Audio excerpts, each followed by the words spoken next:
The First World War on the Eastern Front differed from that on the Western Front. In the West, armies fought from trenches stretched along eastern France. In the East, armies moved a good deal and fought battles, leaving large casualties. Defeats were shocking and demoralizing. Russia's armies lost badly in Germany and Australia between 1914 and 1916.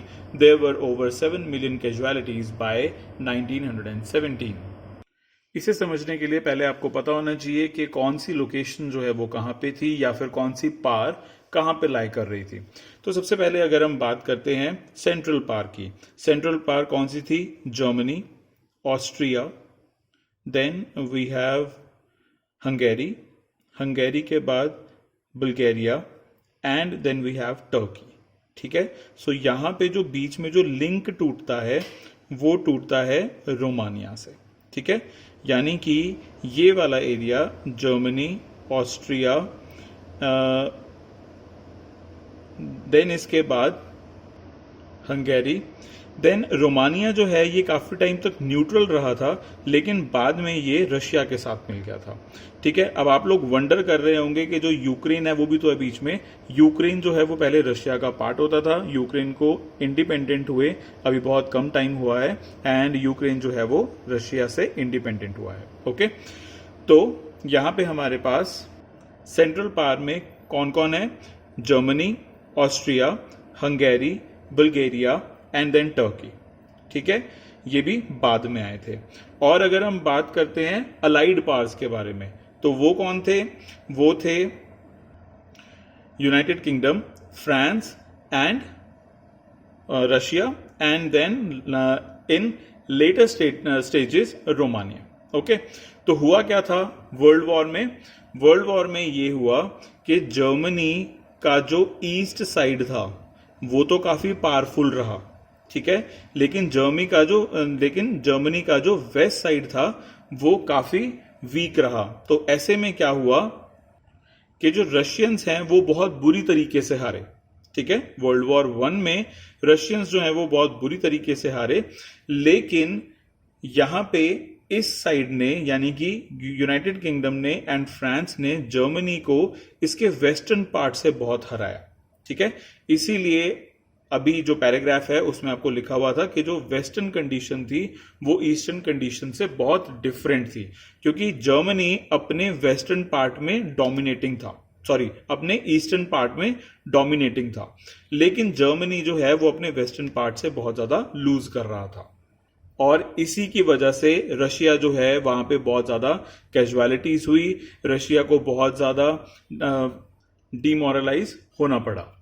सो अब यहां पे पढ़ते हैं इन्होंने क्या बोला है। The first world war on the eastern front deferred from the western front. जैसे कि मैंने आप लोगों को बताया कि जो ईस्टर्न फ्रंट है वो काफी डिफरेंट था, क्योंकि यहां पे जो जर्मनी है वो डोमिनेटिंग था, लेकिन अगर हम वेस्टर्न फ्रंट की बात करते हैं तो यहां पे यूके एंड फ्रांस काफी ज्यादा डोमिनेटिंग था। In the west, armies fought from trenches stretched along eastern France. अब अगर हम वेस्ट की बात करते हैं तो जो जर्मनी है उसको ट्रेंच स्ट्रेच करके फाइट करनी पड़ी। इसका मतलब क्या होता है? ट्रेंच का मतलब होता है कि जब वॉर होती है, वॉर के टाइम पे क्या करते हैं, जमीन में एक जो खड्डा है वो कर दिया जाता है, एक तरह की जो डिगिंग है वो की जाती है, और उसकी वजह से क्या होता है कि हमें डिफेंड करना होता है। ट्रेंचेस तब यूज होती हैं जब हमें खुद को डिफेंड करना होता है, लेकिन अगर हम किसी एरिया में डोमिनेटिंग है तो हम वहां पे ट्रेंच नहीं लगाते हैं, हम वहां पे मूव करते हुए फाइट करते हैं। ठीक है, तो क्या हुआ था कि वेस्ट में इनको ट्रेंच लगाने पड़े थे, but in the east आर्मीज moved a good deal. अगर हम ईस्ट की बात करते हैं तो जो आर्मीज है वो काफी मतलब लंबे डिस्टेंस तक मूव कर गई थी, यानी कि जो अपना एरिया है वो जर्मनी इंक्रीज कर रहा था towards the east and fought battles leaving large casualties. And जो बैटल्स वगैरह हैं वो काफी ज्यादा फॉट की गई, लड़ी गई, एंड इसकी वजह से क्या हुआ कि जो कैजुअलिटीज हैं वो बहुत लार्ज नंबर पे हुई. Defeats were shocking and demoralizing. Russia's armies lost badly in Germany and Austria between 1914 and 1916. There were over 7 million casualties. 7 million का मतलब कितना होता है? 70 lakh. ठीक है? So 70 lakh people died in 1917. यानी कि रशिया जो है उन्होंने अपने 70 million people including their army उन्होंने लूज किए. As they retreated the Russian army destroyed crops and buildings to prevent the enemy from being able to live off the land.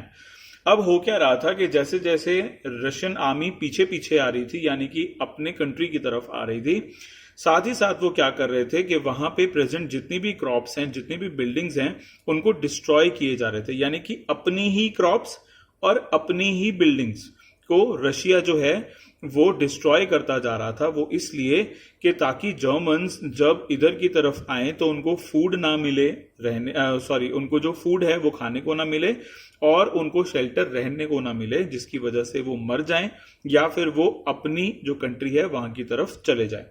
लेकिन इसका जो असर है वो जर्मनी से ज्यादा रशिया में ही देखने को मिला, because the destruction of crops and buildings led to over 3 million refugees in Russia.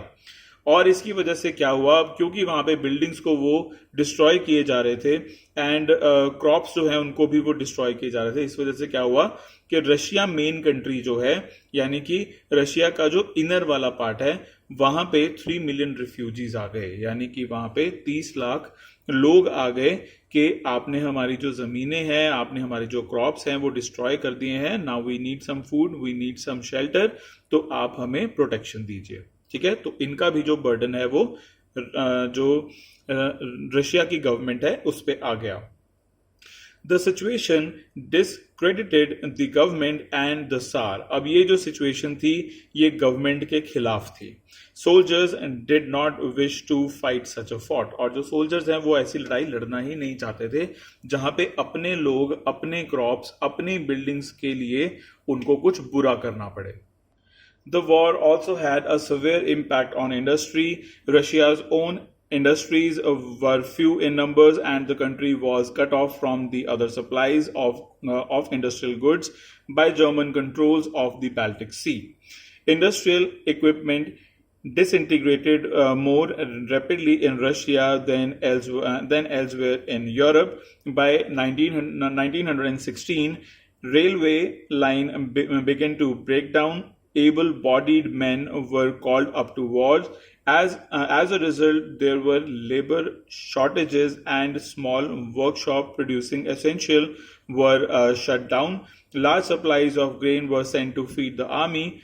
For the people in the cities, bread and flour became scarce.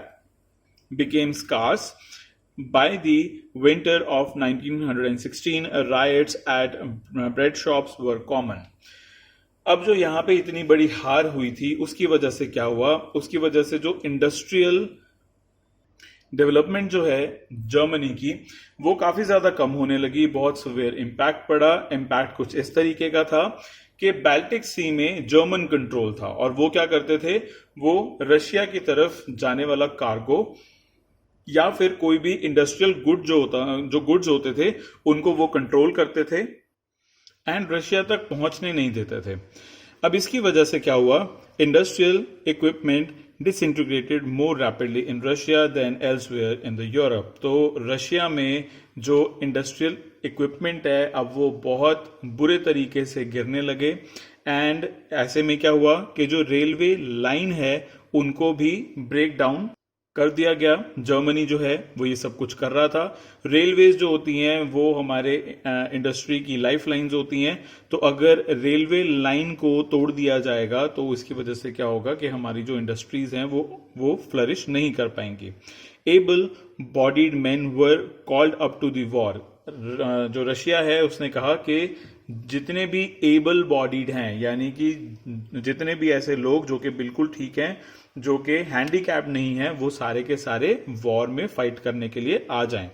और इसकी वजह से क्या हुआ, जो स्मॉल वर्कशॉप्स थी वो बंद कर दी गई, लेबर की शॉर्टेज हो गई, लार्ज सप्लाईज जो हैं ग्रेन की वो भेज दी गई आर्मी की तरफ, एंड जो लोग हैं उनके लिए सिटीज में ना तो ब्रेड बचा ना ही फ्लावर बचा।